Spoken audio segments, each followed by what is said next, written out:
friends and family. So here's the news story. What's the plans for the rest of 2023?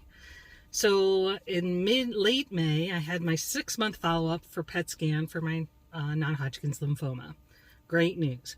No non-Hodgkin's lymphoma. My liver, my spleen, my lymph nodes, they all are looking primo fabulous.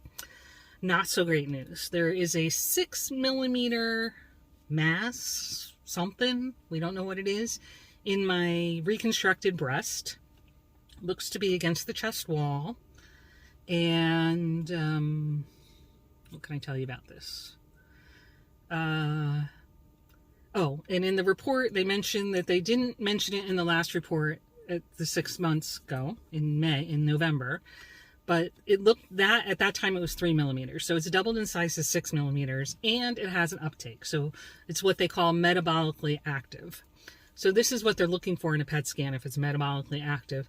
There's some things in your body that are supposed to be metabolically active, and then there's other things that shouldn't be. And certainly a unknown mass of 6 millimeters, which is pretty teeny, just a little over half a centimeter, shouldn't be something that's lighting up in your breast. I'll note in subsequent conversations with my breast surgeon, 6 millimeters, 6 millimeters, that's the smallest they usually can see on a PET scan. So that's pretty remarkable that they saw it, that it lit up. So my standard 6-month PET scans, again, probably saved my life. So fast forwarding a little bit, they ordered an ultrasound. The ultrasound tech at the location that I went to did an ultrasound, and they said it was just what they called a reactive lymph node, and they thought it was fine.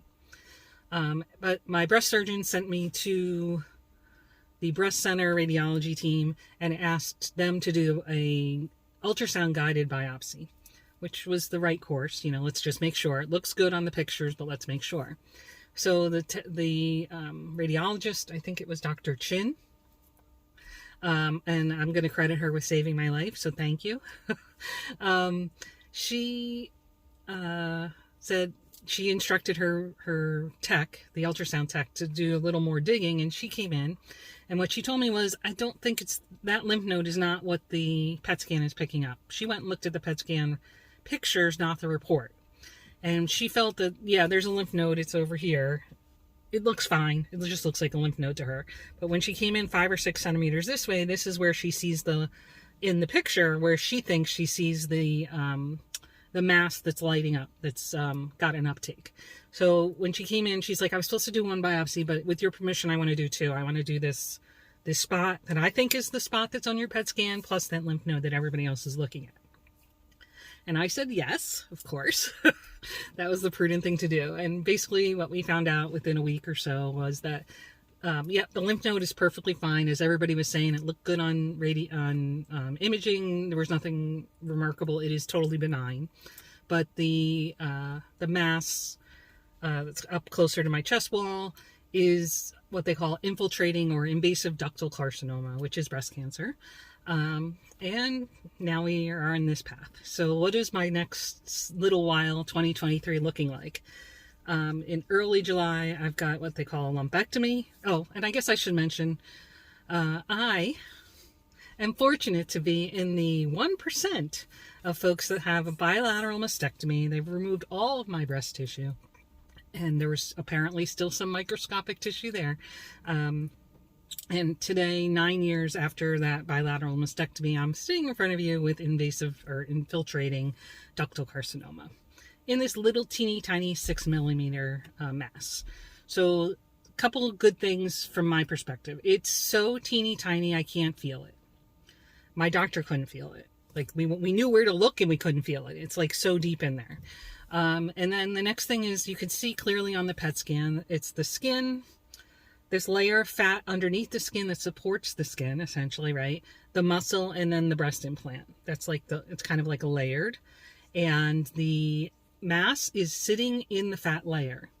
It's not attached to the skin. It's not attached to the muscle. It's just floating in that fat area, which is great news. That makes us able to stage it at a stage 1. it's really contained right now in that 6 millimeters. We know it's not in the closest lymph node, and it's not touching the skin or the muscle that we have to be worried about that.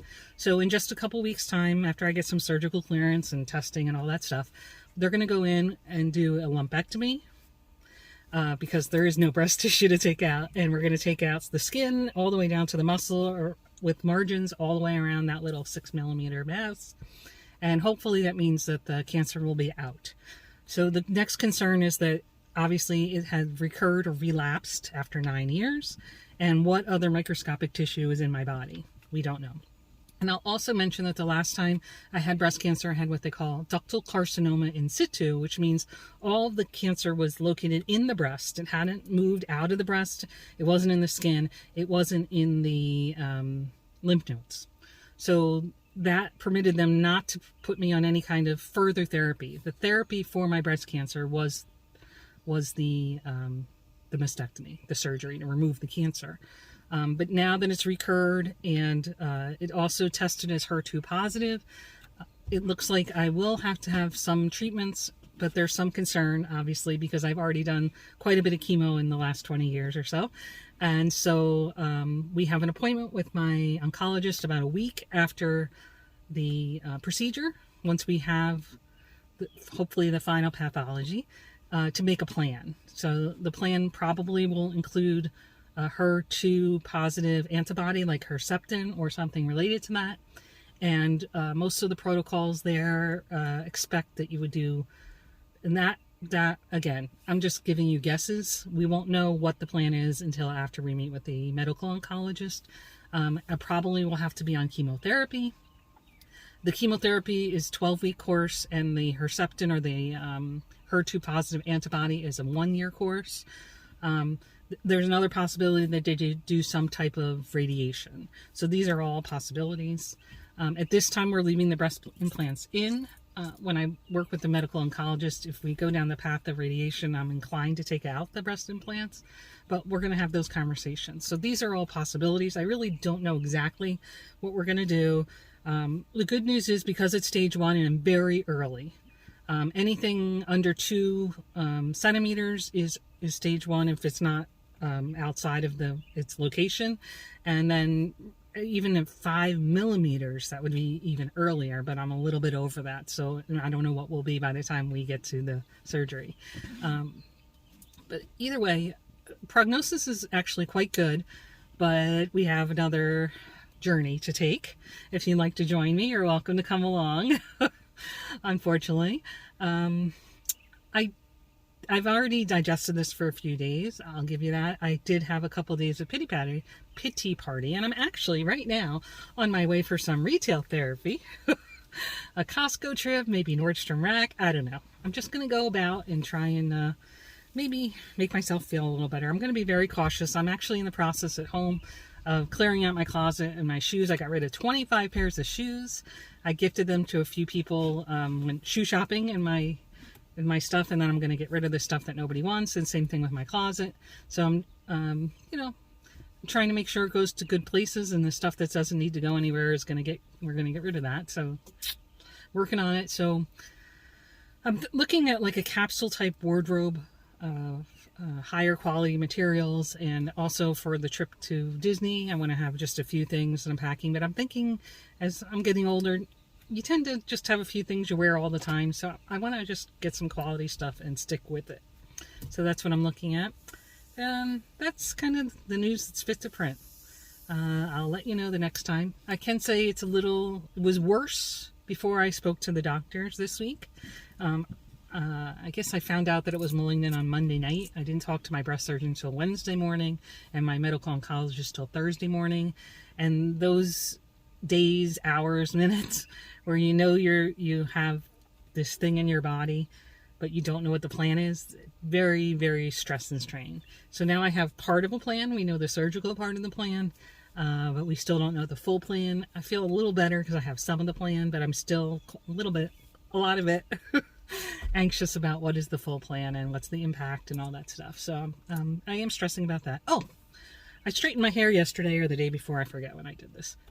Voila, this is the hair. I've had many, many haircuts. Oh, and I'll put in a picture. I don't know which side to put it on. Here's the hair is curly, so it's not like super curly. It's kind of wavy, but here's a wavy pic, and also quite natural in my coloring. This is the hair. This is the hair I got. How do you like the color? All right. Trying to think if there's any other news. Anxious about that. I told you that. Told you I'm anxious. I guess that's it. You know, at night when I'm looking at the ceiling trying to fall asleep, I'm quite dismayed with the performance of my body. I feel definitely let down. Like, how many times can I do this? This is the 4th time I've had cancer. And, you know, beyond that, just what's going on in this body of mine? Like, why? I hope someday they figure it out so other people don't have to go through this. All right. I'll talk to you all soon.